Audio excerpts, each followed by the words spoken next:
ఇక మూసీకి అందరూ వ్యతిరేకించే మూసీకి ప్రపంచ బ్యాంకు నుంచి అప్పు తెచ్చుకునే మూసీకి 1500 కోట్లు పెట్టుకున్నారు. యంగ్ ఇండియా స్కూల్స్ ఎక్కడైతే కమిషన్లు వస్తాయో ఆ స్కూళ్ళకు 5000 కోట్లు పెట్టిండ్రు. నేను ఒకటే ప్రశ్న ఇస్తా ఉన్నా సూటిగా ఈ ప్రభుత్వాన్ని, రాహుల్ గాంధీ గారిని ప్రత్యేకంగా, మీరు ఏదైతే అశోక్ నగర్కి వచ్చి ఉద్యోగాలు ఇస్తామని చెప్పారు కదా, కనీసం ఆ ఉద్యోగాల విషయం మాట్లాడకుండా, డిఎస్సి ఎస్సీ టీచర్స్ని రిక్రూట్ చేయకుండా, ఎస్సీలలో ఉన్న బ్యాక్లాగ్ పోస్టులు నింపకుండా, జాబ్ క్యాలెండర్ ఇవ్వకుండా, మీరు వేస్తామని చెప్పినటువంటి అవుట్ సోర్సింగ్ కార్పొరేషన్ ఉద్యోగుల కోసం కార్పొరేషన్ వేయకుండా ఈ స్కూల్ కట్టుకుంటే స్కూళ్ళలో పాఠాలు ఎవరు చెప్పాలి? మరి ఇప్పుడు ఉన్న టీచర్లు అయితే సరిపోరు, ఎక్కువ టీచర్లు కావాలి, డిఎస్సి వేయాల్సిందే. మరి ఎందుకు వేస్తలేరు? దేనికోసం ఆపుతున్నారు? ఈ డబ్బులన్నీ బిల్డింగ్లు కట్టుకుంటూ పోతే మీరు హ్యూమన్ రిసోర్సెస్ మీద ఇన్వెస్ట్ చేయరా అని చెప్పి ఈ ప్రభుత్వాన్ని నేను అడుగుతున్నా. మరి జాబ్ క్యాలెండర్ కోసం నిరుద్యోగులంతా ఉద్యమిస్తున్నారు. వాళ్ళు 26వ తారీఖు నాడు అసెంబ్లీ ముట్టడి చేస్తామని మాకు చెప్పిండ్రు. ఆ అసెంబ్లీ ముట్టడికి కూడా తెలంగాణ జాగృతి నుండి సంపూర్ణంగా మద్దతు ఇస్తా ఉన్నాం. నిరుద్యోగులను మోసం చేసినటువంటి ఈ ఫేక్ కాంగ్రెస్ ప్రభుత్వాన్ని అడిగి వీళ్ళను రాహుల్ గాంధీ ఒక దగ్గర ఫేక్తారు, రేవంత్ రెడ్డి గారు ఒక దగ్గర, బట్టి గారు ఒక దగ్గర, వీళ్ళు ఎట్లా అంటే ఫేకర్ ఫేకెస్ట్ అన్నట్టు వీళ్ళ పరిస్థితి. అంటే ఒకరిని మించోగలు చెప్పేటట్టు. కాబట్టి ఓవరాల్గా రాహుల్ ఫేకు గారికి నేను రిక్వెస్ట్ చేసేది ఏంటంటే, తెలంగాణ నెక్స్ట్ టైం వస్తే దయచేసి జాబ్ క్యాలెండర్ ఇవ్వండి, ఉద్యోగాలు ఇవ్వండి. మీరు పెట్టినటువంటి బడ్జెట్లో ప్రజలకు సంబంధించి ఏ బడ్జెట్ కూడా లేదు, ఏ గ్యారంటీ మీద కూడా లేదు. కాబట్టి ప్రజాక్షేత్రంలో తప్పకుండా ప్రజలు మిమ్మల్ని ప్రశ్నించాలని చెప్తున్నా కదా.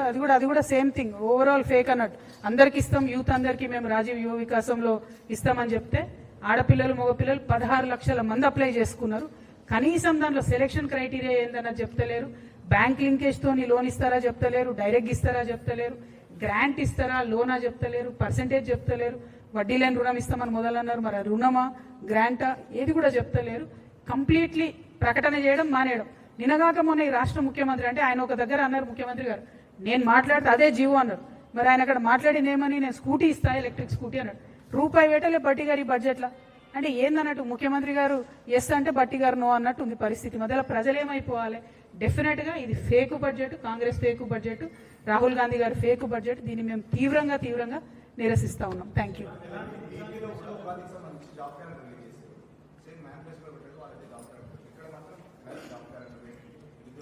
ఏపీలో కూడా కొంత నిరుత్సాహంగా ఉన్నారు ప్రజలు. ఎందుకంటే ఓన్లీ 10,000 జాబ్స్ వేసారు, జాబ్ క్యాలెండర్ పెట్టిరు, కానీ ఓన్లీ 10,000 జాబ్సే వాళ్ళు డిక్లేర్ చేసిర్రు. ఇక్కడేమో సంవత్సరానికి 2 లక్షల జాబ్స్ అన్నారు. ఇంతవరకు నిన్న అసెంబ్లీలో ముఖ్యమంత్రి గారు చెప్పిన దాని ప్రకారమే 68,000 జాబ్స్ ఇచ్చినాం మేమన్నారు. అంటే వీళ్ళు కొత్తగా ఇచ్చింది 11,000 మంది.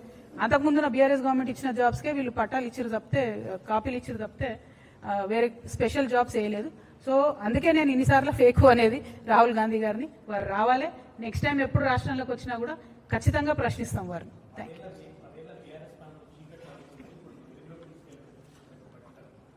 వెలుగు కాదు కానీ వెలుగుమట్ల బాధితుల పరిస్థితి చూసినాం కదా మనం. వీళ్ళన్ని కూల్చుడు తప్ప కాల్చుడు తప్పితే విషయం ఏం లేదు అక్కడ. మొత్తం అన్ని స్టేట్మెంట్లు ఒకరిని మించి ఒకరికి ఫేకుడు. ఒకరికి ఎక్కడ పేరు వస్తుందో అని ఇంకొకరు మాట్లాడడం, ఇంకొకరికి ఎక్కడ పేరు వస్తుందో అని ఇంకొకరు మాట్లాడడం తప్పితే అసలు విషయం అయితే ఏం లేదు బడ్జెట్లో.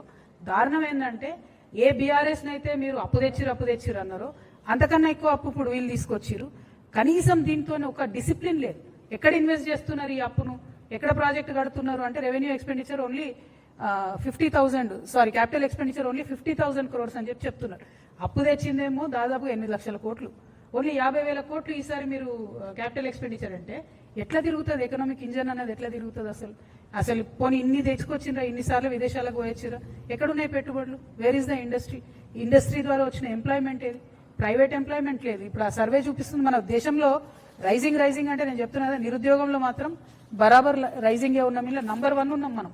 50% అన్ఎంప్లాయ్మెంట్ విమెన్లో.